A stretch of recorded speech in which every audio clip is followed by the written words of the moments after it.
Good morning everyone, welcome to my channel Shilpa's daily life. তো সকালে উঠে দেখো এখানে আমি ফ্রেশ হয়ে গেছি। এখন প্রায় 8:30 বেজে গেছে। তো ভাই বোন চলে গেছে টিউশন পড়তে, আর এখানে আমি চা আর বিস্কুট নিয়ে বসে গেছি। তো চলো চা আর বিস্কুটটা খেয়ে নিই। পাখার সাউন্ডটা কমিয়ে দিই, খুব জোরে আসছে।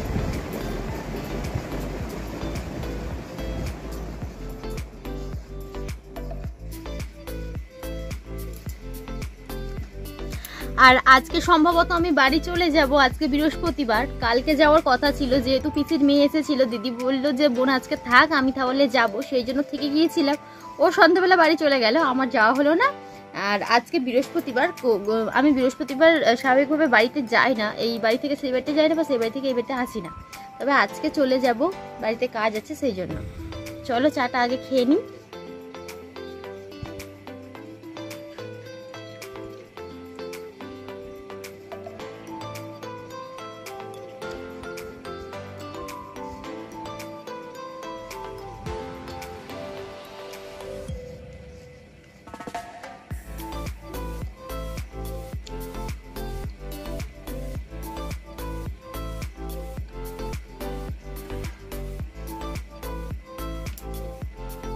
এখন প্রায় 10:30 মতো বাজে, আর বোন আমাকে খাবারটা দিল।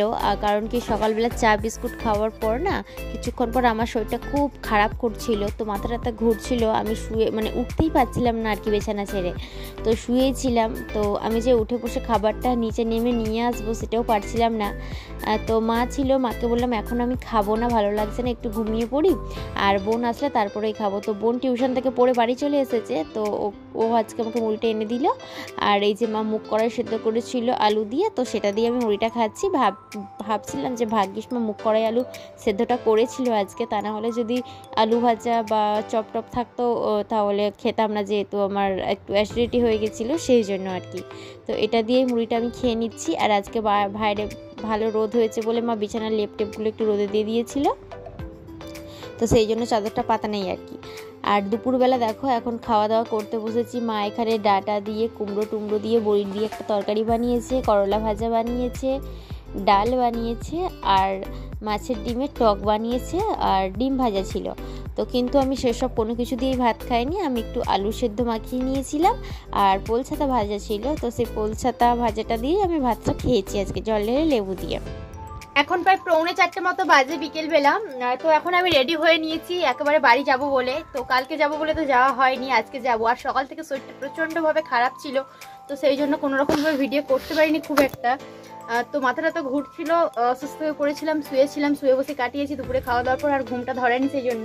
তো জেগেছিলাম, এখন ভাবলাম তাড়াতাড়ি বেরিয়ে পড়ি, কারণ কি বোন যেহেতু দিতে যাবে আর বিকেলের দিকে বৃষ্টি হয়, সেই জন্য তাড়াতাড়ি বেরিয়ে পড়ছি। তো ড্রেসটা পরে নিয়েছি, চুলটু নাচড়ে নেবো। আর আজকে মুরুখগুলো কি হয়েছিল, ওগুলো না খাঁচা থেকে বেরিয়ে পড়েছিল, জানি না আপনা থেকে বেরিয়েছিল নাকি হুনমানে এসে তাড়া করতে বেরিয়ে পড়েছিল। চলো আমি এখন রেডি হয়ে নিই, বোন যাবে দিতে, চলো বেরিয়ে পড়ি।